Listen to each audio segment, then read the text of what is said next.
Hi. Now in this video, we're going to talk about two different measures of correlation. These are also called correlation coefficients. The two coefficients that we're going to talk about are two very popular measures of correlation. They're the Pearson coefficient and the Spearmint coefficient. We're going to look at a few examples of how to calculate these coefficients. We're going to talk about how they're different from each other. And we're also in this video going to talk about how to interpret their values. So the first coefficient that we're going to talk about is called the Pearson correlation coefficient. And the way we obtain that is quite simple. We divide the covariance value by the standard deviation of both variables involved. Let's revisit covariance a little bit and write down what the formula is for covariance of two variables. So as you might remember, it is xi minus mu x multiplied by yi minus mu y, the whole divided by n minus 1. And of course, this is sigma over I, summation over I. We know what each of these individual terms mean. Mu x is the mean of all variables in x. Mean of x. Mu y is the mean of all variables in y. So mean of y. And the reason we use n minus 1 instead of just n, as we discussed earlier, is just so that we can get an unbiased estimate of covariance. So we take this covariance value and we divide that by the standard deviation of x and the standard deviation of y. And that will give us our Pearson correlation coefficient. So the next one is the Spearmint coefficient. How exactly is that different? So for the Spearmint correlation coefficient, we're not going to use x and y directly, but instead we're going to take the rank of x and the rank of y and find the covariance of that quantity. And then we're going to divide that by the standard deviation of the rank of x and the standard deviation of the rank of y. So over here, what do we even mean by rank? Rank is basically the ordered ranking of all data points in the variable x or the variable y. So for example, over here we have a set of 5 values of x, 10, 15, 9, 12, and 5, right? And in order to find the rank, what we're going to have to do is basically rank them in descending order, which is simple enough. And when we do that, we find that 15 gets rank 1, 12 gets rank 2, 10 gets rank 3, 9 gets rank 4, and 5 gets rank 5. So that is a quantity that we're going to use when we calculate the Spearmint coefficient. We're going to find the covariance of this rank value for x and y, and we are going to find the standard deviation of the rank for x and the standard deviation of the rank for y. Right off the bat, this gives us some pretty big differences, right, between the two of them. So we'll illustrate that in a little bit. But at a high level, the Pearson coefficient captures the strength of the linear dependence between two variables, and the Spearmint coefficient captures how they're related monotonically. That is basically, does quantity y increase as quantity x increases, or does quantity y decrease as x decreases, and so on. So let's illustrate this a little bit better. So to keep it simple, let's take a rather simple function, y is equal to x cubed, right? And let's take a few different values of this. So for x and y. So for x is equal to 1, we have y is equal to 1. For x is equal to 2, we have y is equal to 8. For x is 3, we have y is 27. For x is 4, we have y is 64, and 5, 125. So this is just a fairly standard cubic function. And now what we're going to do is we're going to take the value of the rank. So what does the rank of x look like? When x is 1, the rank of x is actually 5 because that's the lowest value. And we see the rank go down 5, 4, 3, 2, 1. And what about the rank of y? We know that x cubed always, like, it's a constantly increasing value. So this is going to have the same values of rank as well. So 5, 4, 3, 2, and 1. So let's plot these individually. Let's take on the left side over here X and Y. And on the right side over here, we will take rank of X and rank of Y. This is going to be our Pearson. This is going to be our Spearmint. So what are we going to do? Let's plot them, right? And when we plot them, we see we have 1, 1, 2, 8, 3, 27, 4, 64, 5, 125, something like that. This is not, let me stretch it out a little bit. So we're going to have, okay, so we're going to have 1, 1, 2, 8, 327, 464, and 5, 125. So like a neat little cubic pattern. And over here, we are going to have something that looks very different. We're going to have 1, 1, but then we're going to have 2, 2, 3, 3, 4, 4, and 5, 5. So right off the bat, we notice that this, for these values, it is close to linear. It can be approximated by linear, but each of those points is going to lie fairly off of the line. So you're going to get a line that goes through these points that looks maybe something like this, potentially, with none of the points exactly quite sitting on the line. But in the second case, we're going to have a line that very neatly goes through all of the points that we're talking about. And that line, of course, is going to be y is equal to x, or rather rank y is equal to rank x, just to avoid confusion. So in this case, we get a line that perfectly fits all the points on it. So we actually notice that the Spearmint coefficient in this case is just going to be 1. Whereas in the Pearson case, it is not going to be exactly 1 because none of the points quite sits on the line. So this illustrates a pretty important difference between the Pearson and Spearmint coefficient, and we will kind of look through that a little bit more as we continue with these with this slide. So this is basically the example we just looked at. We take y is equal to x cubed. We calculate the ranks, and we see that the ranks are actually all the same for these points, because as x increases, y strictly increases in this function. The Pearson coefficient, don't have to go about the pain of calculating it right now, but we do know that if we plug it into the formula, and the formula being sigma xi minus mu x, yi minus mu y, divided by n minus 1, this is over I, and this whole thing divided by sigma x, sigma y. If we do that, that is going to give us a value that is 0.94. As we increase the number of points in x, like if we were to get higher values of x, we would not expect this coefficient to quite be so high. The reason it's so high right now is because we only have 5 points in x, but as it goes on, the value of y being x cubed would increase quite significantly, and so we cannot expect a high covariance, a high Pearson coefficient value. And as we mentioned in the previous slide, the Spearmint coefficient is just going to be 1 because the rank of x and y is very different. It's actually, I meant the rank is exactly the same. So the Spearmint coefficient is going to be very different. Let's take another really quick example and see whether that same thing holds. So let's just take y is equal to x squared. And for y is equal to x squared, let's assume that we have x and y, and x is going to be minus 2, 4, minus 1, 1, 0, 0, 1, 1, 2, 4. So we're going to get something that looks a little bit like this.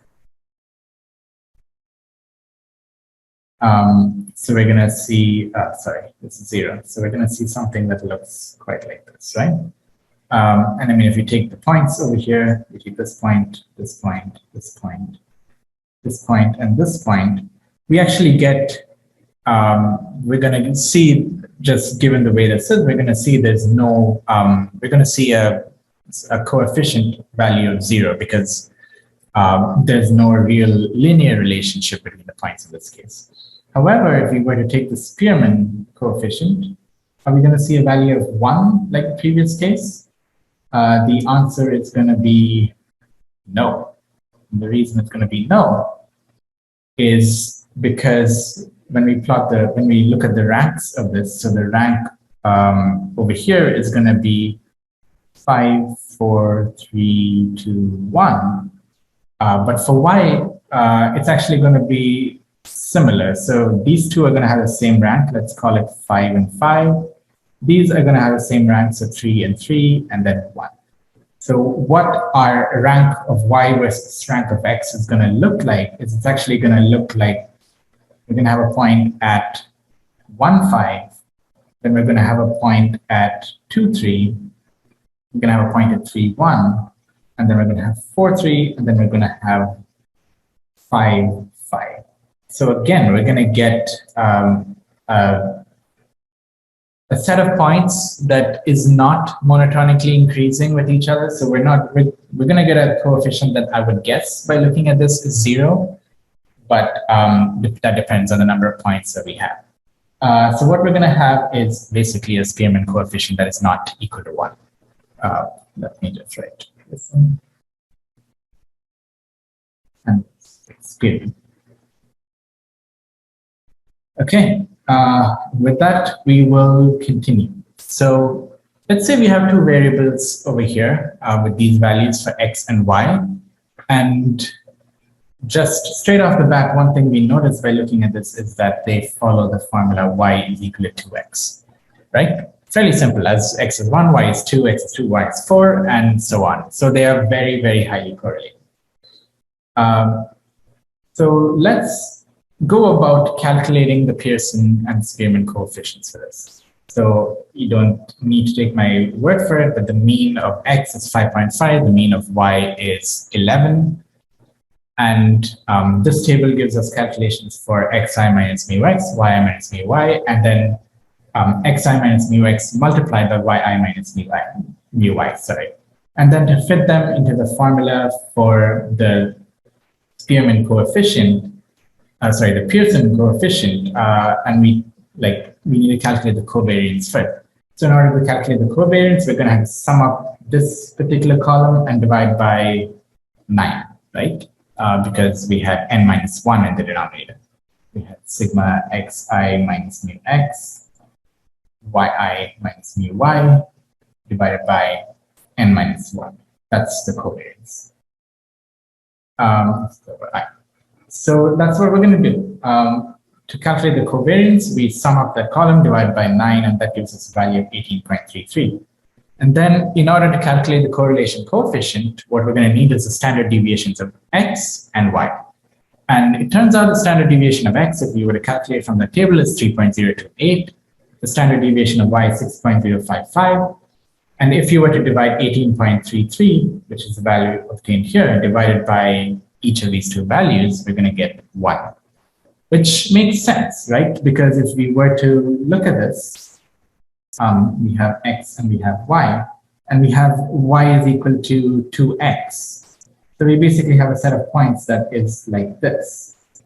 They all lie on the same straight line. So like this. It's not a great line, but yeah, that shows us that the line is a perfect fit for all of the points that lie on it. So that is going to give us a Pearson coefficient of 1. What is the Spearmint coefficient in this case?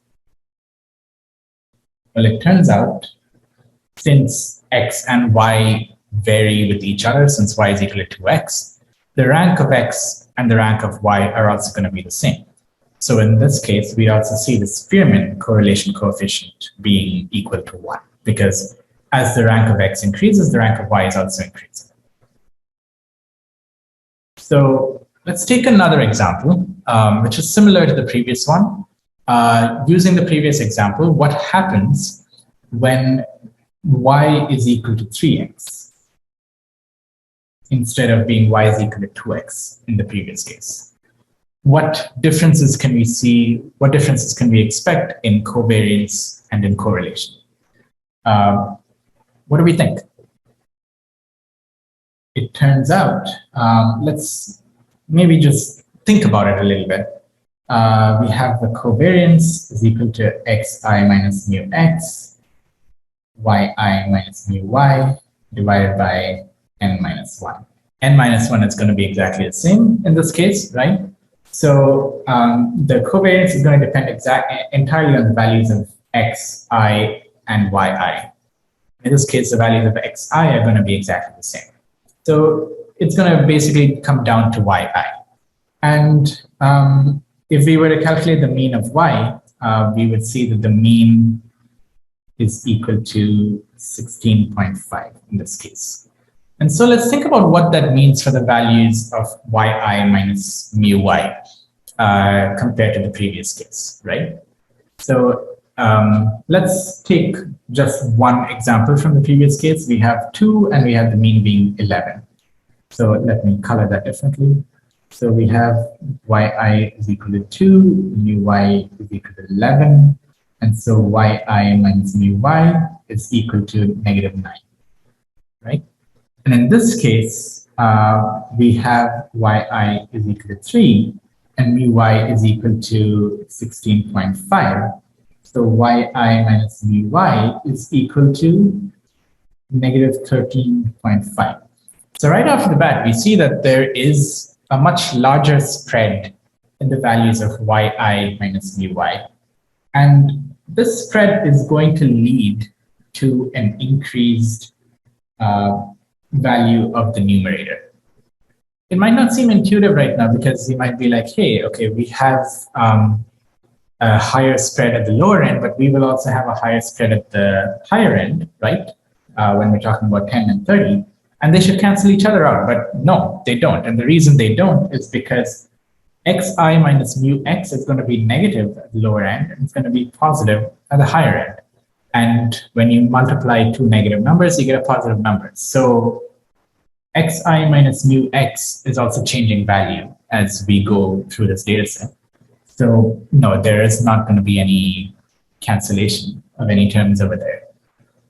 So what happens as a result of that is we actually find out that our covariance value is going to be higher if we have y is equal to 3x compared to y is equal to 2x. This comes back to something we said right at the start in the covariance video about covariance not being a good indication of the strength of the relationship. And that should be pretty clear right now, because if we have y is equal to 2x and y is equal to 3x, we have a set of points that fit that line perfectly in each case, but we still see a higher covariance in one case compared to the other. So what that means is we're going to see an increase in covariance. What does that mean for our correlation coefficient? And it turns out that it's not just the mean that's increasing, right? And it's not just the spread, it's also the standard deviation. The standard deviation is increasing because the spread is increasing.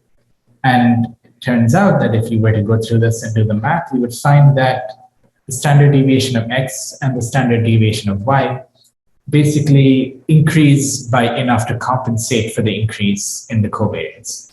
So when you actually calculate the Pearson correlation coefficient, we would see that the standard deviations actually cancel out with the numerator, yielding a correlation coefficient equal to 1. This is Pearson, right? And what about Spearmint? We would see that nothing changes when it comes to Spearmint as well, because Spearmint is all about ranks, right? And the rank does not change in this case because we've merely changed it from y is equal to 2x to y is equal to 3x. The rank is not changing. X and y still would follow the exact same ranks. The rank of x and y would follow the exact same pattern in both examples. So our correct answer over here is this one. Covariance increases, but the correlation remains the same. That's option B. Perfect. With that, we get to the end of this video, and I will see you for the next one. Want to become a software engineer at Google? You can, like thousands of our students. You just need to learn from those who've already cleared FANG interviews. At Interview Kickstart, our interview prep courses are developed and taught live by 150 plus instructors from Tier 1 companies like Google and Facebook. Our courses are tailored to help you crack software engineering domain interviews, including back-end, full stack, machine learning, embedded systems, data science, and more.